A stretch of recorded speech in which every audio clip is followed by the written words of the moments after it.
La STN vous souhaite la bienvenue à bord. Bus, metro, train, drive, in transit is on the Elias Macco Show. CJAD 800.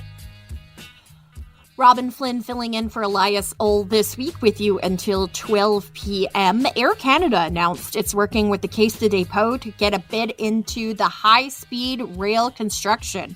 Been hearing about this project, high-speed rail between Quebec and Toronto, for years, it seems. Now, the airline is joining a consortium made up of the Cadence Group, which includes the Caisse de dépôt, as I mentioned, Atkins Realis. May not have heard of that. That's because they used to be called SNC-Lavalin. I'm sure you heard of them. The consortium also includes Keolis and the Société Nationale des Chemins de Fer of France. Air Canada says it believes it can contribute in a, quote, harmonious way for a future railway that would connect Quebec and Ontario. Here to chat a little bit more about that is Paul Langan, founder of High Speed Rail Canada. Good morning, Paul. Thank you for being here. Thanks, Robyn. How you doing?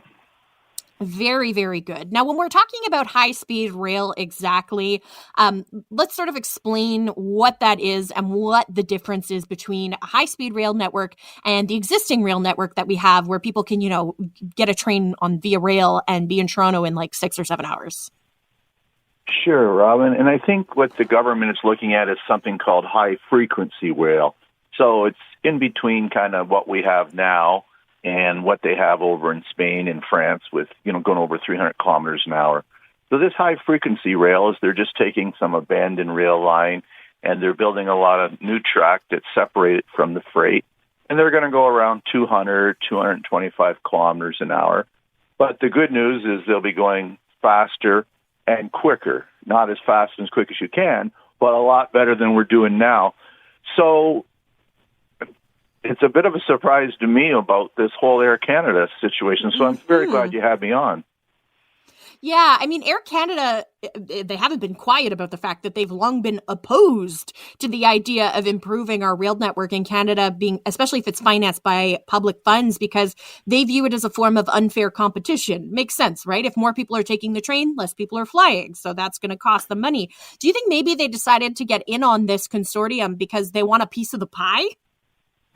You know what? I think you're 100% correct in your thoughts on that, because they are a private company. They're all about how to make a profit, and they must see it as competition and as a way in the future to make money. And you're, again, 100% right. When you talked about the past, they were opposed. They did studies opposing it. They did presentations opposing it. And now, all of a sudden, quietly, they want on board. Which is interesting. I don't know how you can, you mentioned all these studies and, proposal, everything that they said to say, this is not a great idea. And then they're like, actually, this is a good idea. Paul Langan is founder of High Speed Rail Canada. We're talking about this idea of Air Canada getting in on perhaps improving high-frequency train construction between Quebec and Ontario. Do you think that this would severely impact air travel? Would the cost of this be so much less than booking a flight that it would make it, cost prohibitive to fly over take the train? Well, it will impact them, but the high frequency won't have quite the impact that true high-speed rail, because you could get up to 40% loss in numbers taking the planes and switching to trains if you did the high speed. The high frequency, I mean, even if they take 10% of the people that are flying now and get them onto trains, that's enough to shake them up, I guess. And it has to be that. Over in France, where they have true high speed, they actually banned flights under 2.5 hours. So you can't even have planes anymore because the train services. So, I mean, maybe they're thinking that's knocking on the door. But again, if you're going to lose 10% of your people and they're going somewhere else, maybe from a dollar perspective, it makes sense to be taking some profit out of the train people. Yeah, 2.5 hours. My goodness. I mean, that if you're coming from Montreal, which I am, that includes Toronto. I'm booking a flight this summer to go down east to Nova Scotia. That's under a 2.5 hour flight. So yeah, I can't imagine. That's crazy. I worry though that there is also a negative perception of Air Canada right now. I think pretty much anyone who's tried to fly anywhere has had their flight delayed, canceled, their luggage has been lost. So I wonder if when people see Air Canada being involved in this, is if that's going to maybe have a negative perception for them.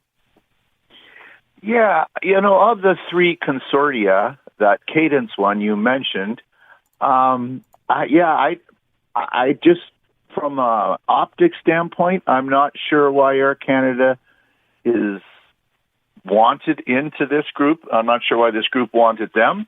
But this group does have other players that I would suggest wouldn't be my top choice. And we don't need to go into it, but that's my least favorite of the three that have kind of put out proposals that they're in for this corridor. Interesting. Paul Langan is founder of High Speed Rail Canada. I would love to be able to hop on a train and be in Toronto in less time than it currently takes, right? If I get, the express train from Montreal to Toronto, that's probably going to take me 4.5, 5 hours. If I drive with traffic on the 401, it's going to be 6 plus 7. If the Don Valley Parkway floods again, that's another couple of hours. What time frame would we be looking at? Like from Montreal to Toronto, instead of a 4.5, 5 hour train ride, how fast would it be if we're going to 225? So it's not like the 5 hour we have now, but if they can get it down to, 3.5, wow. with this, that would be something. And I guess the other important point is they're going to be frequent. So, it's not like you're going to wait 3 hours for your next train. So that's the two things. And then you won't have the interruptions because of the freight. You're not sharing the freight track. So that happens all the time when you take Via Rail, right? You got to sit on the tracks and wait for a little while. Those that's always driving me crazy. Oh, it's painful, and so I think the public is long ready for anything better than the traditional rail we have now. So I think the public's ready, and I'm hoping the politics don't get involved as far as if there was a change in the federal government. We're hoping that every party realizes that what's going on now is awful. So, I think I think this is Air Canada moving in on the situation suggests to me that the tide has turned where even the opposition private sector saying, we want to get on board. Yeah, which is a good sign. Paul Langan, founder of High Speed Rail Canada. Thank you so much for your time today, Paul. I really appreciate it. Thanks, Rob. You have a great day. You too. Now, I personally prefer taking the train because I'm not squished like a sardine like you are on a plane. It's a lot more comfortable traveling via rail. If this new high-frequency network can also be comfortable, 3.5 hours to get to Toronto, sign me up.